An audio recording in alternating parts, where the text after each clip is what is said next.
Hello everyone, I am Pooja Rawat and welcome back to CUET by Adya 24/7। So student, हम लोग क्या पढ़ रहे थे? हम लोग Indian economy on the eve of independence पढ़ रहे थे और इसमें हमने इंडस्ट्रियल सेक्टर साथ साथ में हमने एग्रीकल्चर और low level of economic development के बारे में पढ़ा था। आई होप सो कि आपने वो वीडियो देखा होगा। अगर आपने वीडियो नहीं देखा है तो प्लीज जल्दी जाके देखिए। आज के सेशन में हम लोग क्या पढ़ने वाले हैं? आज के सेशन में हम लोग बेटा, जब इंडिया में ब्रिटिश रूल था तो उस टाइम इंडिया का फॉरेन ट्रेड किस तरह से था, इसके बारे में हम लोग बात करेंगे। पर सेशन स्टार्ट करने से पहले जो बच्चे अभी तक नहीं जुड़े हैं जल्दी से जुड़ जाओ और इस सेशन को ज्यादा से ज्यादा लाइक करके शेयर करके बाकी के बच्चों को भी कनेक्ट कर दो। सो स्टार्ट करेंगे फॉरेन ट्रेड के बारे में कि जब ब्रिटिशर्स इंडिया में थे, जब ब्रिटिश रूल इंडिया में था तो फॉरेन ट्रेड की क्या कंडीशन थी। फॉरेन ट्रेड के बारे में बता देते हैं। फॉरेन ट्रेड का मतलब है कि हमारी कंट्री का दूसरी कंट्री के साथ कितना ट्रेड हो रहा है। जैसे इनलैंड ट्रेड में क्या होता है, डोमेस्टिक ट्रेड में क्या होता है, हमारी कंट्री इंडिया में ही क्या होगा, यहाँ पे जो परचेज और सेल होगा गुड्स का, सर्विसेज का, वो यही होगा। बट फॉरेन ट्रेड में क्या होता है, फॉरेन कंट्री के साथ इंपोर्ट और एक्सपोर्ट होता है ना। तो जब ब्रिटिशर्स इंडिया में थे तो इंडिया का फॉरेन ट्रेड किस तरह से था, इसके बारे में समझते हैं। देखो, ब्रिटिशर्स इंडिया में थे तो उनका मेन मोटिव क्या था, इंडियन इकोनॉमी को डेवलप करना। ये तो हम लोग एग्रीकल्चर सेक्टर और इंडस्ट्रियल सेक्टर में भी देख चुके हैं कि उनका कोई मोटिव नहीं था कि इंडिया को डेवलप करना। तो फॉरेन ट्रेड में भी उन्होंने इस तरह से पॉलिसीज अडॉप्ट करी जिससे कि इंडिया का जितना भी फॉरेन ट्रेड है वो सिर्फ और सिर्फ किसके साथ हो, ब्रिटेन के साथ हो स्टूडेंट। तो इसीलिए उन्होंने रिस्ट्रिक्टिव पॉलिसी अडॉप्ट की। अब रिस्ट्रिक्टिव पॉलिसी का मतलब है कि आधे से ज्यादा जो ट्रेड पे कंट्रोल था, फॉरेन ट्रेड पे कंट्रोल था, वो किसका था, ब्रिटिश गवर्नमेंट का था, ब्रिटेन का था। और ज्यादातर जो फॉरेन ट्रेड हो रहा था वो भी किसके साथ हो रहा था, ब्रिटेन के साथ ही हो रहा था स्टूडेंट। तो इन्होंने रिस्ट्रिक्टिव पॉलिसी अडॉप्ट की थी कॉलोनियल गवर्नमेंट ने, और इसकी वजह से हमारा पूरा का पूरा जो स्ट्रक्चर था, इकोनॉमी का स्ट्रक्चर, यानी प्राइमरी, सेकेंडरी और टर्शरी सेक्टर में जो लोग लगे हुए थे, एक तो वो पूरा का पूरा स्ट्रक्चर जो था उसमें नेगेटिव इंपैक्ट पड़ा था बेटा। इसके साथ साथ जो कंपोजिशन था, volume of Indian foreign trade था, इन सब पे क्या हुआ, एडवर्सली इफेक्ट पड़ा, यानी नेगेटिव इफेक्ट पड़ा। अब इनकी पॉलिसीज किस तरह से थी ये हम लोग देख लेते हैं। तो इन्होंने सबसे पहले ये क्या चाहते थे कि भाई इंडिया का जितना भी बिजनेस है सारा ठप हो जाए। इंडिया का हैंडीक्राफ्ट बिजनेस इन्होंने ठप कर दिया, हैंडीक्राफ्ट इंडस्ट्रीज इन्होंने डी इंडस्ट्रियलाइजेशन कर दी, आधे से ज्यादा लोगों को एग्रीकल्चर करने के लिए मजबूर कर दिया।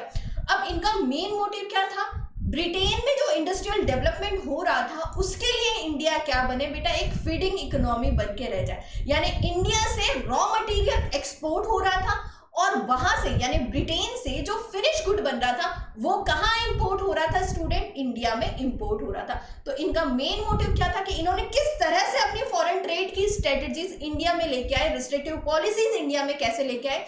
ये इंडिया को सिर्फ और सिर्फ प्राइमरी प्रोडक्ट का एक्सपोर्टर बनाना चाहते थे और इन्होंने बना भी दिया था। इन्होंने इंडिया को पूरा का पूरा प्राइमरी प्रोडक्ट का एक्सपोर्टर बना दिया था और इंपोर्टर बना दिया था फिनिश गुड।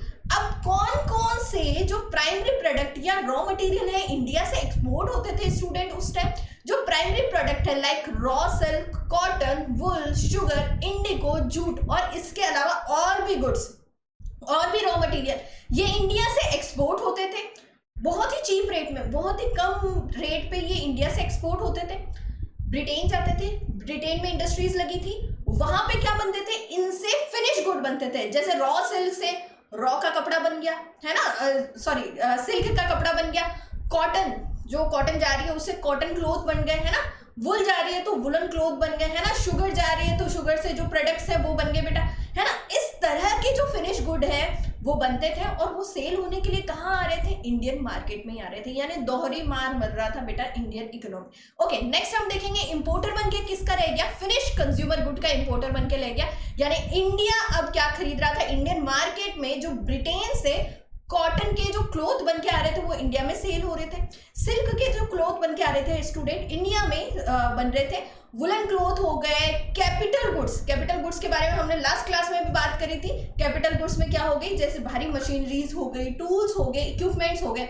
इंडिया में थे नहीं, इंडिया में कोई इंडस्ट्री नहीं थी और ब्रिटेन इसका फायदा उठा रहा था। ब्रिटेन हमेशा चाहता था कि इंडिया सिर्फ क्या बन के रह जाए, फिनिश्ड गुड का इंपोर्टर बन के रह जाए, साथ साथ में जो कैपिटल गुड्स है उनका भी इंपोर्टर बन के रह जाए। Capital goods like light machineries, tools, equipments, ये सब कहाँ से आ रहे थे बेटा, इंपोर्ट होके आ रहे थे ब्रिटेन से। ठीक है, तो क्या हुआ, फर्स्ट चीज, ब्रिटेन हमेशा कॉलोनियल गवर्नमेंट क्या चाहती थी, इंडिया हमेशा एक्सपोर्टर बन के रह जाए रॉ मटेरियल का और इंपोर्टर बन के रह जाए फिनिश गुड का। नेक्स्ट हम बात करेंगे फॉरेन ट्रेड में और क्या क्या था। पूरा का पूरा मोनोपोली कंट्रोल था बेटा ब्रिटिश गवर्नमेंट का। आधे से ज्यादा जो ट्रेड हो रहा था वो किसके साथ हो रहा था, वो सिर्फ ब्रिटेन के साथ हो रहा था बेटा। Britain government maintain a monopoly control over Indian export और इंपोर्ट। पूरा का पूरा हमारा जो इंपोर्ट और एक्सपोर्ट है आधे से ज्यादा किसके साथ हो रहा था स्टूडेंट, ब्रिटेन के साथ हो रहा था। More than half of Indian foreign trade was restricted to the Britain, while the rest was allowed with few other countries like China, Sri Lanka and Persia, जिसको हम लोग ईरान के नाम से भी जानते हैं। आधे से ज्यादा ट्रेड किसके साथ हो रहा था, ब्रिटेन के साथ हो रहा था। और थोड़ा बहुत जो बचा कुचा ट्रेड है जो आसपास की जो कंट्रीज है उसमें कर रहे थे, जैसे श्रीलंका हो गया, चाइना हो गया, साथ में पर्शिया या ईरान हो गया। बट एक और चीज हुई बेटा, एक और चीज क्या हुई, स्विस कैनाल बनाई गई। स्विस कैनाल ओपन हुई 1869 को और स्विस कैनाल बनाने से इंडिया और ब्रिटेन के बीच की दूरी बहुत ज़्यादा कम हो गई और इंडिया और ब्रिटेन के बीच की दूरी कम होने की वजह से और ज़्यादा ब्रिटेन का हमारे ऊपर, हमारे ट्रेड के ऊपर बहुत ज़्यादा रिस्ट्रिक्टिव पॉलिसी लगाने लग गई। यानी अब पहले तो आधे से ज़्यादा होता था, अब तो लगभग 80% के आसपास जो ट्रेड हो रहा था वो किसके साथ हो रहा था, वो सिर्फ और सिर्फ ब्रिटेन के साथ हो रहा था और बहुत ज्यादा मोनोपोली कंट्रोल कर दिया था उन्होंने हमारे इंडिया पे, हमारे इंडियन ट्रेड पे। ओके, अब हम बात करते हैं स्विस कैनाल की। स्विस कैनाल का कॉन्सेप्ट आया है स्टूडेंट, तो स्विस कैनाल के बारे में आपसे स्कूल में या फिर आपसे सीयूईटी में पूछा जा सकता है। स्विस कैनाल क्या है? स्विस कैनाल एक आर्टिफिशियल वाटरवे। आर्टिफिशियल वाटरवे का मतलब क्या है, आप सभी ने नहरें देखी होगी, आई होप सो कि आप सभी ने नहरें देखी होगी। नहरें देखी भी नहीं होगी तो सर्च कर लेना गूगल पे कि नहरें कैसी होती है ना, जो एक क्या करती है, जो इंसान बनाता है ना, आर्टिफिशियल वाटरवे है। ठीक है, अच्छा, इसको कनेक्ट करा जाता है, जो नदी है ना, उससे कनेक्ट करा जाता है बेटा। ऐसे ही जो ओशंस है बेटा, है ना, ओशंस में कहीं कहीं पे थोड़ी सी जगह हो जाती है तो उससे क्या बनता है, एक वाटर वे बनाया जाता है। अच्छा, इस वाटर में से क्या होता है कि ट्रेड इजीली हो सकता है। सो स्विस कैनाल जो है वो ब्रिटिशर्स ने बनाई थी और इसको हम लोग आर्टिफिशियल वाटरवे कहेंगे। ठीक है, इसका जो एरिया है north to south across the Istanbul to the Swiss on a north eastern Egypt. ठीक है, नॉर्थ ईस्टर्न इजिप्ट के इस साइड में इसका एरिया है बेटा, नॉर्थ टू साउथ में। अच्छा, ये किसने बनाई, ब्रिटिशर्स ने बनाई। अच्छा, ये ओपन कब हुई थी, 1869 में ओपन हुई थी। अब हम लोग जो ये मैप दिया हुआ बेटा, इसको हम लोग ध्यान से समझते हैं। देखो, पहले जब ब्रिटिशर्स इंडिया में थे तो वो कहाँ से ट्रेड करते थे, मोस्ट ऑफली उड़ीसा, वेस्ट बंगाल से ट्रेड कर रहे थे, है ना। पहले जब स्विस कैनाल ओपन नहीं हुई थी तो वो क्या कर रहे थे, वो पूरा का पूरा अफ्रीका घूम के जाते थे एंड देन यहाँ पे, ये ब्रिटेन यहाँ पे है ना, ये ब्रिटेन है, यहाँ पहुंचते थे। अब अगर उनको कोई ट्रेड करना है, एक्सपोर्ट इंपोर्ट करना है, तो जाने में और आने में बहुत ज़्यादा टाइम लगता है। इसके साथ साथ जो ट्रांसपोर्टेशन कॉस्ट थी वो भी बहुत ज़्यादा पड़ रही थी बेटा। अब जैसे स्विस कैनाल ओपन हुई 1869 में, तो बेटा देखो स्विस कैनाल कहाँ से कहाँ तक थी, मैं आपको बता देती हूँ। ये देखो, आपको दिखेगा ये स्विस कैनाल का रास्ता है ना, मैंने ग्रीन जो लाइन ड्रॉ की है ये स्विस कैनाल का रास्ता है। तो बेटा पहले अफ्रीका से पूरा घूम के जाना पड़ता था, अब अफ्रीका से घूम के जाने की जरूरत ही नहीं है ना। तो अब क्या हो गई, ट्रांसपोर्टेशन कॉस्ट भी कम हो गई और बहुत ही कम टाइम में इंपोर्ट और एक्सपोर्ट हो रहा था ब्रिटेन के साथ। मतलब जो ट्रांसपोर्टेशन कॉस्ट थी वो भी कम हो गई और कम टाइम कंज्यूमिंग था स्टूडेंट। अच्छा, अगर हम बात करें तो इससे क्या हुई, जो ये ओपन हुई थी इससे कॉस्ट ऑफ ट्रांसपोर्टेशन एंड इससे इंडियन मार्केट इजीली एक्सेस होने लग गया। अब इंडियन मार्केट इजीली एक्सेस होगा तो इससे क्या होगा, इससे मोनोपोली कंट्रोल और ज्यादा बढ़ जाएगा, रिस्ट्रिक्टिव पॉलिसीज उन्होंने और लगानी शुरू कर दी। The canal provide a direct trade route for shipping operating between Britain and India and avoid the need of sail around the Africa. ठीक है। अब बच्चा इनका मेन मोटिव क्या था कि भाई स्विस कैनाल ओपन हो गई तो सबसे ज्यादा फायदा ब्रिटेन को ही था और डायरेक्टली एक रूट बन गया ब्रिटेन से इंडिया के बीच में, और इससे अब पूरा अफ्रीका घूम के जाने की जरूरत नहीं थी। अगर अभी भी हम देखें तो अभी के टाइम में भी बेटा स्विस कैनाल है, और अभी के टाइम में भी ये बहुत ही इंपॉर्टेंट वाटरवे है बेटा पूरे वर्ल्ड में। ये जो है इसकी स्ट्रेटेजिकली और इकोनॉमिकली बहुत ही सोच समझ के इसको बनाया गया, और अभी भी ये इंडिया से पूरे वर्ल्ड का स्ट्रेटेजिकली और इकोनॉमिकली वाटरवे है स्टूडेंट्स। ठीक है, ओके चलिए नेक्स्ट हम लोग बात करेंगे कि भाई फॉरेन ट्रेड से इंडिया में, फॉरेन ट्रेड से हमारा इंडिया का जो वेल्थ था बेटा वो क्या हुआ, ड्रेन होता गया। ठीक है, कैसे ड्रेन हुआ, इंडिया से बहुत ही कम चीप रेट में क्या जा रहा था, बहुत ही चीप रेट में रॉ मटेरियल जा रहा था, है ना। पहली बात तो जहां से हमें पैसा आना चाहिए था पैसा आ नहीं रहा है, एक्सपोर्ट करके हमें पैसा मिलना चाहिए था, मिल नहीं रहा था क्योंकि बहुत चीप रेट में क्या हो रहा था, एक्सपोर्ट हो रहा था, और वहां से फिनिश गुड बन के आ रहा था, तो वो जो फिनिश गुड है यहाँ पे महंगी रेट पे बिक रहा था। यानी दोनों तरफ से क्या हो रहे थे, हमारी जो पूरी की पूरी वेल्थ है वो ड्रेन करने की कोशिश कर रही थी ब्रिटिश गवर्नमेंट। ओके, सो अगर हम बात करें under the British rule, India become an exporter of a primary product, raw material, and an importer of a finished good. There was a huge export surplus due to excess export. However, export surplus was used for their own consumption. ठीक है, क्या हो रहा था, India से export हो रहा था प्राइमरी प्रोडक्ट बहुत ही चीप रेट में, और इंपोर्ट हो रहा था बेटा फिनिश गुड वो हाई रेट में हो रहा था, है ना। दोनों तरफ से इंडिया की वेल्थ जो है वो ड्रेन हो रही थी। बट एक चीज सबसे इंपॉर्टेंट थी बेटा, वो क्या था कि हमारा इंडिया का एक्सपोर्ट सरप्लस था। एक्सपोर्ट सरप्लस क्या होता है, देखो एक्सपोर्ट सरप्लस मैं आपको बता देती हूँ। एक्सपोर्ट सरप्लस में क्या होता है स्टूडेंट, एक्सपोर्ट जो है हमारी कंट्री का ज्यादा होगा, यानी एक्सपोर्ट इज मोर, एक्सपोर्ट ज्यादा होता है, और इंपोर्ट जो होगा स्टूडेंट वो कम होगा। एक्सपोर्ट ज्यादा होता है और इंपोर्ट कम होता है, इसको एक्सपोर्ट सरप्लस कहते हैं। अच्छा, एक्सपोर्ट सरप्लस ज्यादा है मतलब इंडिया में वेल्थ ज्यादा आएगी, है ना, यही होता है कि एक्सपोर्ट हम लोग ज्यादा कर रहे हैं मतलब इंडिया में वेल्थ ज्यादा आ रही है, इंडिया में जो फॉरेन एक्सचेंज है वो क्या हो रहा है, उसका इनफ्लो ज्यादा है, इनफ्लो ज्यादा है। ठीक है, बट इनफ्लो हो तो रहा था, एक्सपोर्ट ज्यादा था, एक्सपोर्ट सरप्लस ज्यादा था, इनफ्लो हो तो रहा था, बट इस इनफ्लो का, इस पैसे का यूज ब्रिटेन किस तरह से कर रहा था, ब्रिटिश गवर्नमेंट किस तरह से कर रही थी देखेंगे। तो बेटा इसका पेमेंट, इसका जो भी मोर एक्सपोर्ट था, जो भी हमारे फॉरेन एक्सचेंज इतना ज्यादा आ रहा था, उसका मेन रीजन, जो मेन यूज है वो ब्रिटिश गवर्नमेंट किस तरह से कर रही थी, जो इनके वॉर के एक्सपेंडिचर्स थे बेटा, है ना, कि भाई जो वॉर लड़ी जा रही है इंडिया के हमारे रूलर्स के खिलाफ, जो वॉर लड़ी जा रही है उनके लिए इनका यूज करते थे वेल्थ का। ठीक है, जो इनविजिबल आइटम्स है इनको इंपोर्ट करने में यूज करते थे, जो इनके खुद के लग्जरी में, खुद के आराम के लिए, खुद के लिए इनविजिबल आइटम्स है, इनको इंपोर्ट करने में पैसा लगता था स्टूडेंट। इसके अलावा जो कॉलोनियल गवर्नमेंट थी वो इंडिया में कुछ ऑफिस सेट कर रही थी, तो भाई ऑफिस सेट करने का खर्चा भी कहाँ से जा रहा था, जो एक्सपोर्ट सरप्लस था स्टूडेंट इसके लिए जा रहा था, to meet expense on the war fought by the British government. ठीक है, और जो भी वॉर जो ये लड़ रहे थे इसका जो सारा एक्सपेंडिचर था वो भी कहाँ से जा रहा था, इसी एक्सपोर्ट सरप्लस से। यानी इन्होंने एक्सपोर्ट सरप्लस का जो पैसा था वो इंडिया की इकोनॉमिक डेवलपमेंट के लिए नहीं लगाया,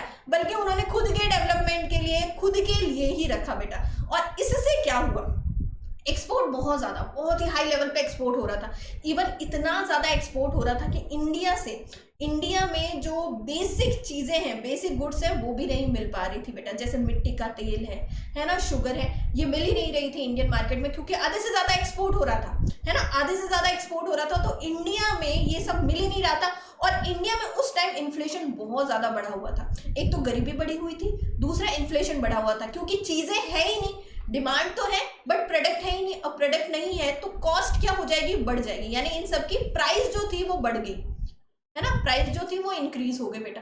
जो एसेंशियल गुड्स थे वही नहीं मिल पा रहे थे लोगों को, मिट्टी का तेल हो गया, जो शुगर हो गई, है ना, ऑयल हो गई, ये सब मिल ही नहीं पा रहा था, सबका सब ब्रिटेन जा रहा था स्टूडेंट। ओके, अब हम लोग पूरा का पूरा जो फॉरेन ट्रेड है बेटा उसको इस चार्ट में समझ सकते हैं। आप सभी को ये चार्ट दिख रहा होगा,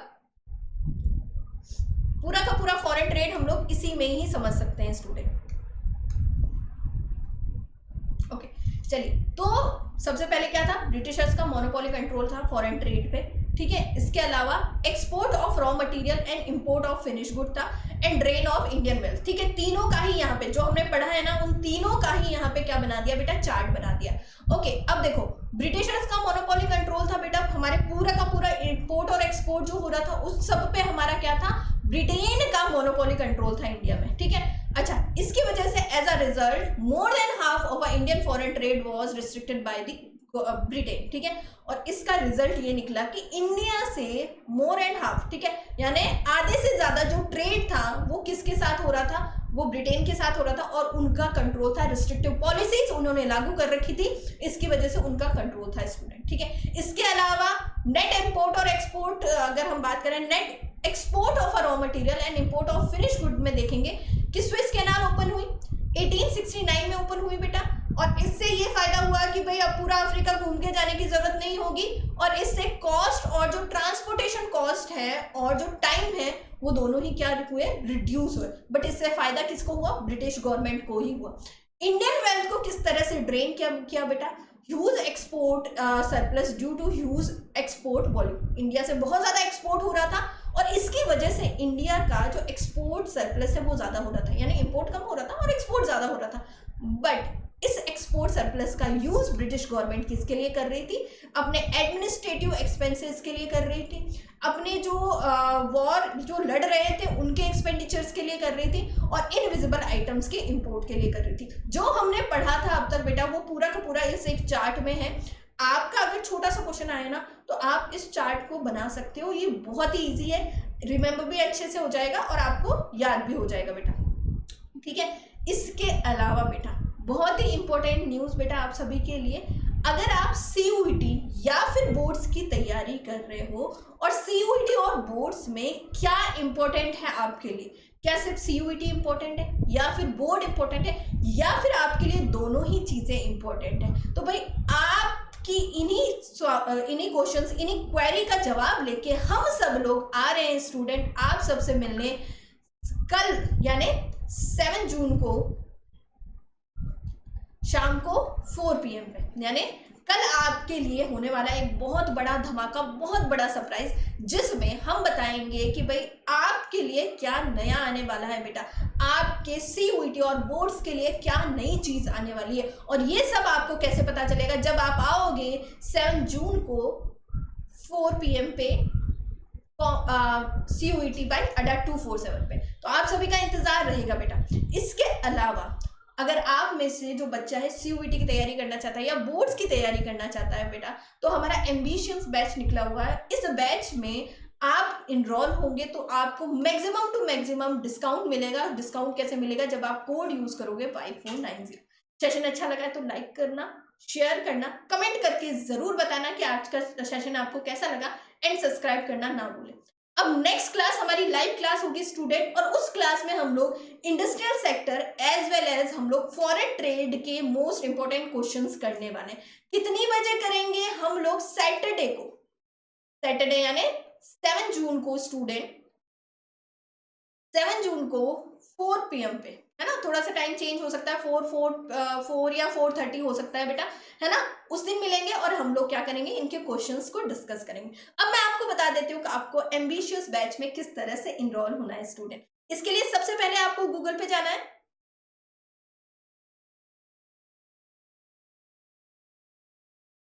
और गूगल पे जाके सर्च करना है बेटा अड्डा 247। जैसे ही आप अड्डा 247 सर्च करोगे तो वहां पे आपको कहाँ जाना है, ऑल कोर्सेज में जाना है। ऑल कोर्सेज में जाके आप यूजी एंट्रेंस में जाएंगे और सीयूईटी में जाएंगे।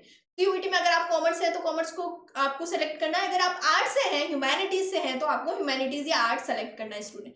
ओके, जब आप कॉमर्स सेलेक्ट करोगे तो आपके सामने ये सारे बैचेस आ जाएंगे, आपको क्लिक करना है एम्बिशियस बैच पे स्टूडेंट। आप किस पे क्लिक करोगे, आप एम्बिशियस बैच पे क्लिक करोगे।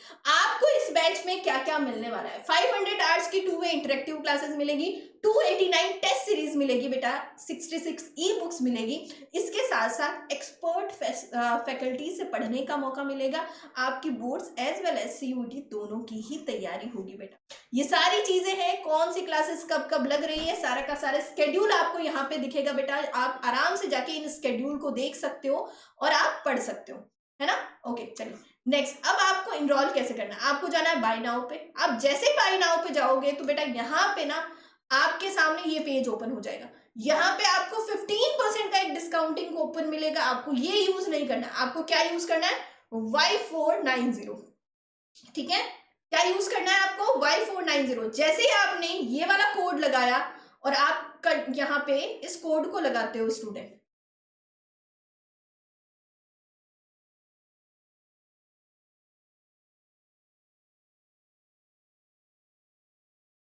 Y490, जैसे आपने इस कोड को अप्लाई किया तो यहाँ पे आपको मैक्सिमम डिस्काउंट 17% का मिलेगा और यहाँ पे सिर्फ 8714 में आप इनरोल हो जाओगे बेटा इस बैच।